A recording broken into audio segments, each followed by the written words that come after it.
जय श्री राम। नमस्ते। आज कुंडली में इस वीडियो में आपका स्वागत है। और जो इस चैनल पर पहली बार आए हैं वह सब्सक्राइब कर दें। और जैसा कि हम जानते हैं कि कुंडली बहुत ही प्रचलित है, बहुत ही अनंत समय से चला आ रहा है। ज्योतिष जो है एक विज्ञान है। ज्योतिष एक गहराई, जितना गहराई तक जाएंगे उतना ही अच्छा आपको वह दर्पण जैसा दिखेगा। इसमें सीखने का है गणित और सीखने की कला, कि आप जितने अच्छे से लगन से सीखेंगे उतना अच्छा आपको ज्ञान होगा। और ज्योतिष में यह एकदम से झूठा नहीं है। झूठा का मतलब बहुत लोग कहते हैं कि विश्वास करते हैं, बहुत लोग नहीं करते हैं। लेकिन ज्योतिष एक दर्पण है, क्योंकि ज्योति शब्द ही जो है दीपक का शब्द है, कि अंधेरे में भी ज्योति दिखता है। आगे का समय को अभी देख लेना ही ज्योतिष कहते हैं जैसे। और आज हम जानेंगे ज्योतिष में आज हम जानेंगे दशा कितना होता है। जैसे दशा एक महादशा, अंतरदशा, प्रत्यंतर दशा, सूक्ष्म दशा, प्राण दशा, यह 5 दशा होते हैं। और पांचों दशा में कौन सा दशा कितना % काम करते हैं, नीच भंग राजयोग कैसा होता है, ग्रह और ग्रह के प्रभाव, शुभ अशुभ ग्रह, आज इस पर चर्चा होगा। चलिए आगे जानते हैं कि महादशा कितना प्रभाव देगा। महादशा जब चलता है जिसका, उसका जीवन में 50% प्रभाव रहता है। अंतरदशा जो है 25% रहता है, प्रत्यंतर दशा 15% लगभग प्रभाव रहता है, सूक्ष्म दशा से 7% और प्राण दशा 3% रहता है। क्योंकि महादशा कई वर्ष तक रहता है, अंतरदशा 1-2 वर्ष तक रहता है, प्रत्यंतर दशा 1-2 महीने रहता है, सूक्ष्म दशा लगभग 1 सप्ताह 15 दिन रहता है, और प्राण दशा जो है यह 1 घंटे 2 घंटे के लिए या तो 1 दिन 2 दिन के लिए आता है। तो आज आप समझ गए होंगे कि महादशा, अंतरदशा, प्रत्यंतर दशा, सूक्ष्म दशा, प्राण दशा 5 दशा होता है जो हमेशा चलता रहता है। और यह कितने % काम करते हैं। और नीच भंग राजयोग समझेंगे।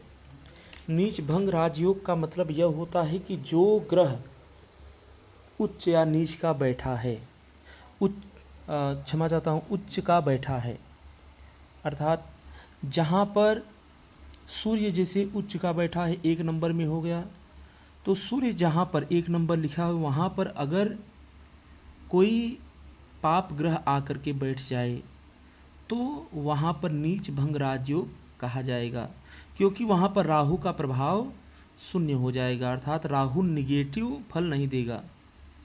ठीक है। अब जैसे यहाँ पर गुरु उच्च का 4 नंबर में है, वहाँ पर कोई अशुभ ग्रह बैठ जाए साथ में, या मारक ग्रह बैठ जाए, तो वहाँ पर कोई भी अशुभ प्रभाव नहीं करेगा।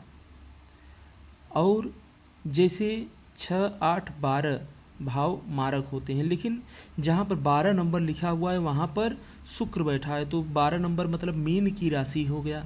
मीन की राशि में शुक्र बैठ गया है तो उच्च का हो गया है, तो उच्च के बैठने से 12वें भाव में उसका बुरा प्रभाव नहीं होगा, बल्कि उसका शुभ प्रभाव देंगे। अब जैसे केतु बैठ गए हैं 8वें भाव में, 8वें भाव में केतु जो है नीच के हो गए हैं, और राहु जो है दूसरे भाव में उच्च के हो गए। तो राहु जहाँ पर बैठा है वहाँ पर अगर गलत ग्रह बैठेगा तब पर भी वहाँ पर अशुभ प्रभाव नहीं करेगा। जो ग्रह उच्च के रहते हैं या स्वग्रही होते हैं, स्वग्रही का मतलब कि जो भाव का स्वामी है, जैसे बुध जो 6ठे नंबर में है तो स्वग्रही हो गए हैं। सो स्वगृही होकर, गृही का मतलब हो गया अपने ही घर में हो गए हैं। अपने ही घर में कोई भी राशि बैठता है तो उसमें कोई भी 6, 8, 12 भाव का स्वामी आकर के बैठ जाए या कोई पाप ग्रह बैठ जाए तो भी नीच भंग राजयोग बन जाता है। अर्थात नीच के या तो पाप ग्रह बैठने पर भी यह प्रभाव नहीं होगा। अब दूसरा विधि यह है कि जैसे मकान मालिक की दृष्टि पड़ जाए तो भी नीच भंग राजयोग होता है। जैसे अभी मंगल जहाँ पर बैठे हैं दसम भाव में बैठे हैं, मंगल का दृष्टि, चौथा दृष्टि लग्न पर आ रहा है, तो लग्न पर आने से वह मजबूत हो गया है। इसीलिए यहाँ पर चाहे जो ग्रह बैठे तब पर भी उसका बुरा प्रभाव नहीं होगा, क्योंकि अपने ही घर को देख रहे हैं।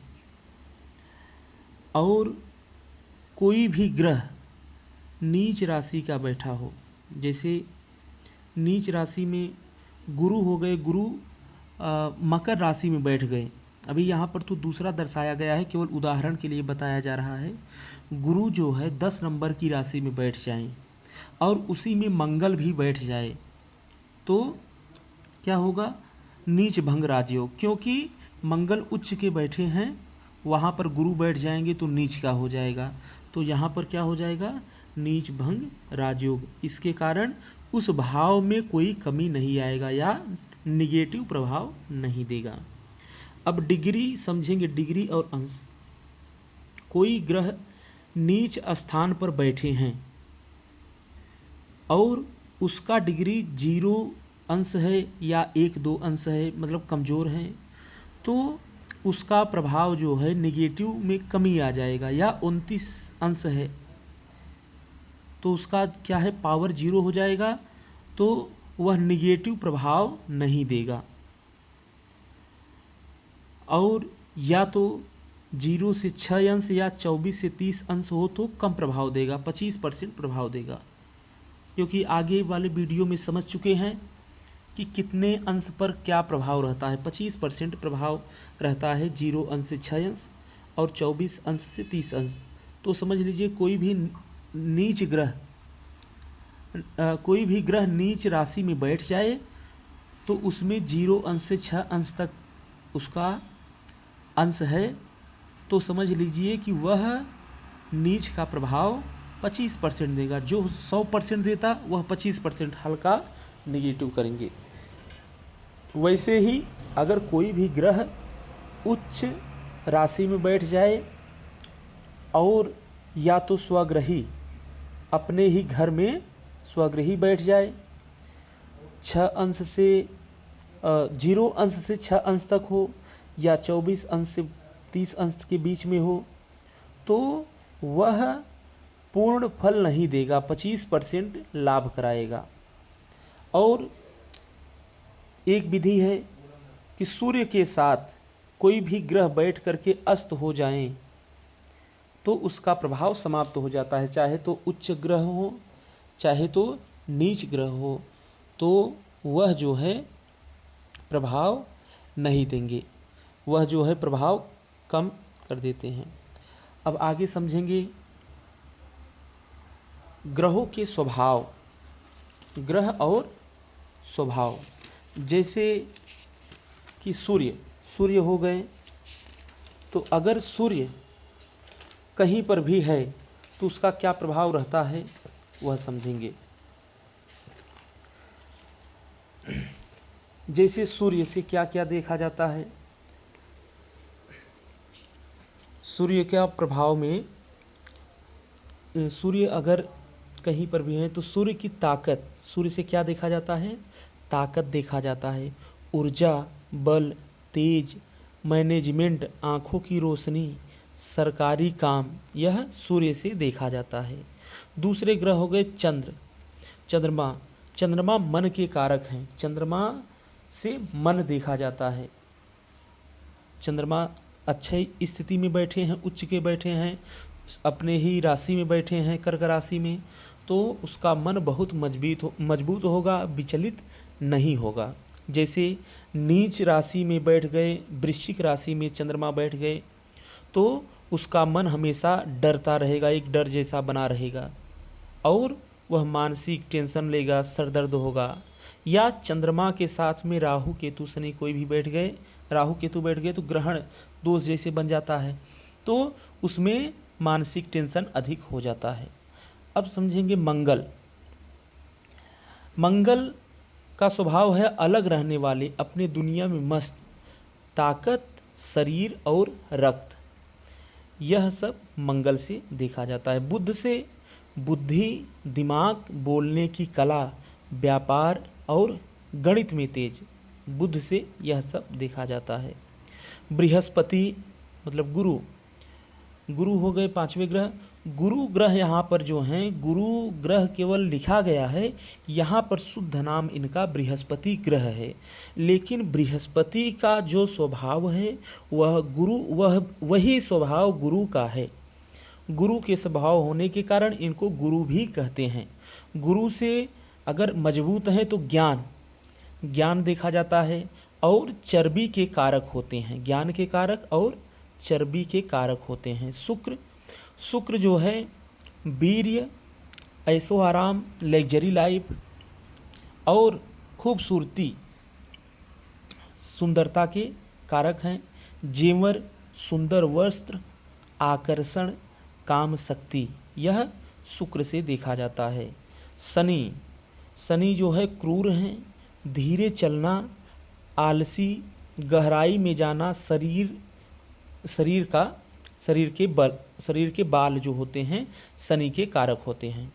तो धीरे चलना, यह 30 महीना तक एक राशि में रहते हैं, मतलब 2.5 साल तक सबसे धीरे चलने वाले ग्रह शनि हैं।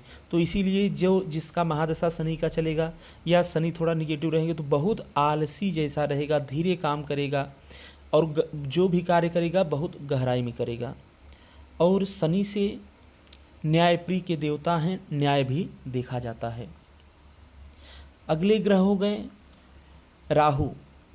राहु क्रूर ग्रह हैं या अशुभ ग्रह भी माना जाता है।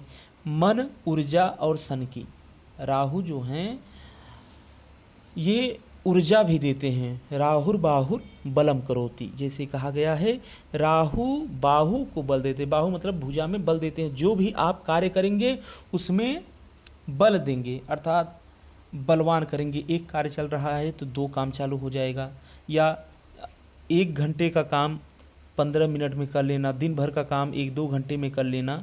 और सनकी का मतलब कि जो चित्त पर चढ़ गया वह कर देंगे, क्योंकि राहु केवल मुख हैं, केतु जो हैं पूरे शरीर के भाग हैं। तो राहु के पास केवल दिमाग है, दिमाग बहुत तेज दौड़ाते हैं। और 9वें ग्रह हो गए केतु। केतु क्या है? केतु कारक मोक्ष है। केतु अगर शुभ स्थान पर स्वग्रही उच्च के हैं तो मोक्ष को प्रदान करेंगे, अच्छे ग्रह के साथ में है। गुरु के साथ में 12वें भाव में बैठ जाएं तो यह जन्म जो है अंतिम जन्म रहता है। केतु जो है आध्यात्मिक के गहराइयों में लेके जाते हैं। केतु आध्यात्मिक के कारक हैं, मोक्ष के कारक हैं, और अगर केतु खराब हैं तो एक्सीडेंट के भी कारक हैं। अब यह जो है 9 ग्रह के स्वभाव हम समझ लिए।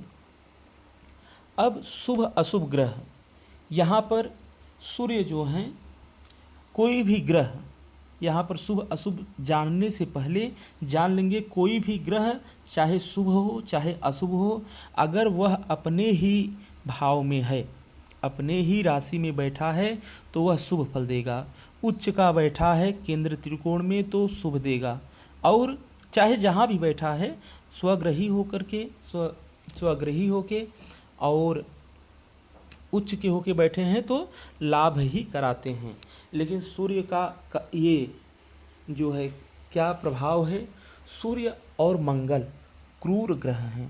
क्रूर ग्रह मतलब सूर्य जो है एकदम तेज वाले हैं, क्रोधी वाले, मंगल भी तेज क्रोधी वाले ग्रह हैं, तो ये इनको क्रूर ग्रह कहते हैं। और दूसरे हो गए चंद्र, बुध, गुरु और शुक्र, ये सब शुभ ग्रह हैं। अब यहाँ पर बुध को देखा जाए, बुध जिसके साथ में हैं, अगर बुध जो है शुभ ग्रह के साथ में बैठेंगे तो शुभ प्रभाव देंगे, और अशुभ ग्रह के साथ में बैठेंगे तो अशुभ प्रभाव करेंगे। बुध जो है, बुध का यही कारक है। और अशुभ ग्रह शनि, राहु और केतु अशुभ ग्रह हैं। यह जहाँ भी रहेंगे अशुभ प्रभाव करेंगे। और जो है यह चैनल आप देख रहे हैं, इसमें जो आपको समझ में न आए वह आप कमेंट कीजिए, कमेंट में बताइए। और यह वीडियो जो देख रहे हैं, वीडियो आप शुरू से देखिए, पहले पृष्ठ से। जैसे पहला पेज से देखेंगे तो आपको समझ में आएगा। इसमें धीरे धीरे 1-2 क्रमांक करके इसीलिए डाल रहा हूँ कि किसी को कोई दिक्कत ना हो। और मैं यह आशा करता हूँ कि आप लोग आराम से वीडियो देखेंगे। जो समझ में न आए वह कमेंट में पूछिए, नंबर है नंबर से पूछिए, और आप आगे के लिए सफ़र चालू रखिए। वीडियो लगातार देखिए। यह वीडियो देखने से पहले एक पेन और डायरी लेकर के बैठें, जिससे समझने में अच्छा हो। लिख लीजिए, बाद में आप उसका अपना कुंडली या अपने संपर्क में जिसका कुंडली हो उससे मिला करके उसमें देखिए इसमें क्या योग बना हुआ है। आगे योग के बारे में भी बताएंगे, और आगे और भी धीरे धीरे आपको बताया जाएगा। जो सब्सक्राइब नहीं किए हैं चैनल को सब्सक्राइब कर दें। धन्यवाद। जय श्री राम।